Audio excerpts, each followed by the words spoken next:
Hello, my name is Fred Mitchell, and I'm an atheist.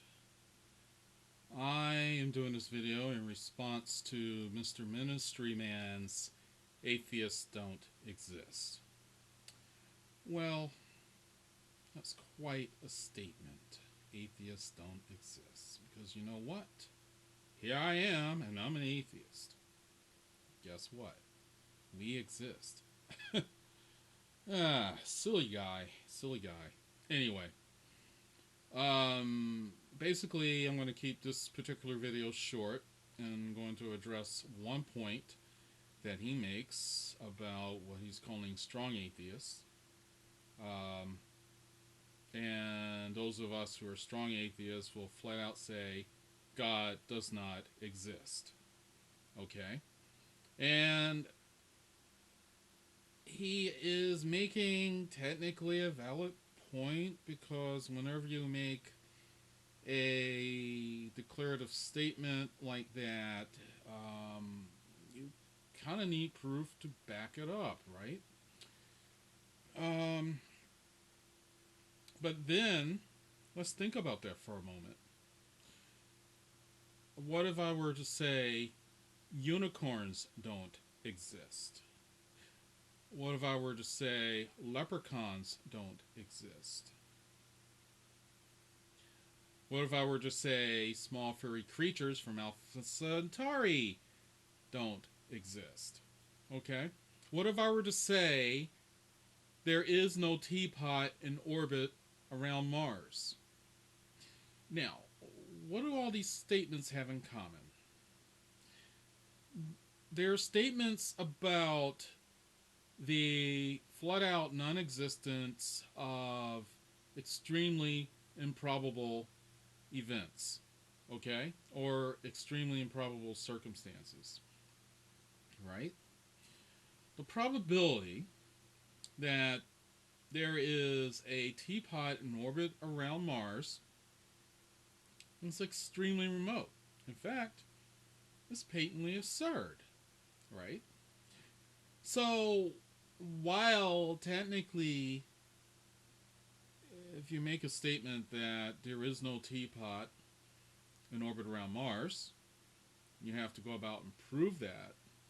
On the other hand, the probability, the possibility of that is so absurdly remote that you might as well just call an ace and a spade, right? At some point. I mean, it's not scientifically, completely sound, but do we want to really expend trillions of dollars and maybe decades of effort trying to prove that there is no teapot in orbit around Mars? Okay? I mean, it's doable to a certain degree. There's a hell of a lot of area to search. And even, if you were to look at every millimeter of space around Mars out to a certain orbit, and still didn't find anything, you couldn't be absolutely certain. But do we really want to waste our time with something so patently absurd? So, if I were to say leprechauns don't exist or unicorns don't exist, technically that puts me in the spot having to prove that claim.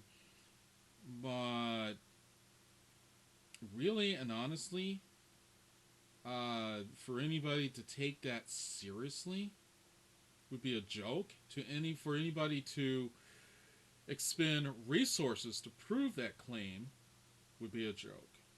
So I take affirmative claims of that nature to be a shorthand for saying, while there is a very slim outside possibility that unicorns exist, and when I say exist, on the planet Earth, okay?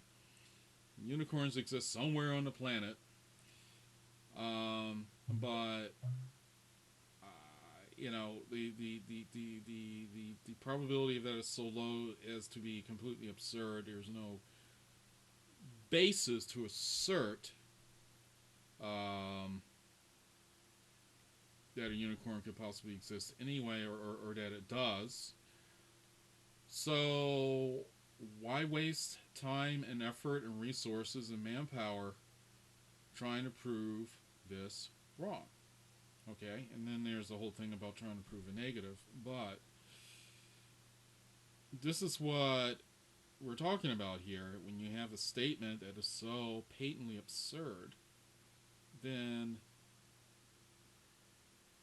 there is no point in wasting the effort to prove that it's correct, because it's most likely correct anyway. 99.99997% chance that it's correct. So we might as well take it as read as being correct until we see something else.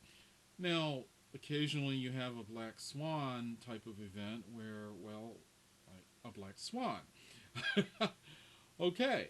Till you've seen a black swan or maybe even a white Bengali tiger, okay, you're just going to say, oh, they don't exist. Okay, but eventually, if one does, you'll come across it, and then based on the observation, you'll have to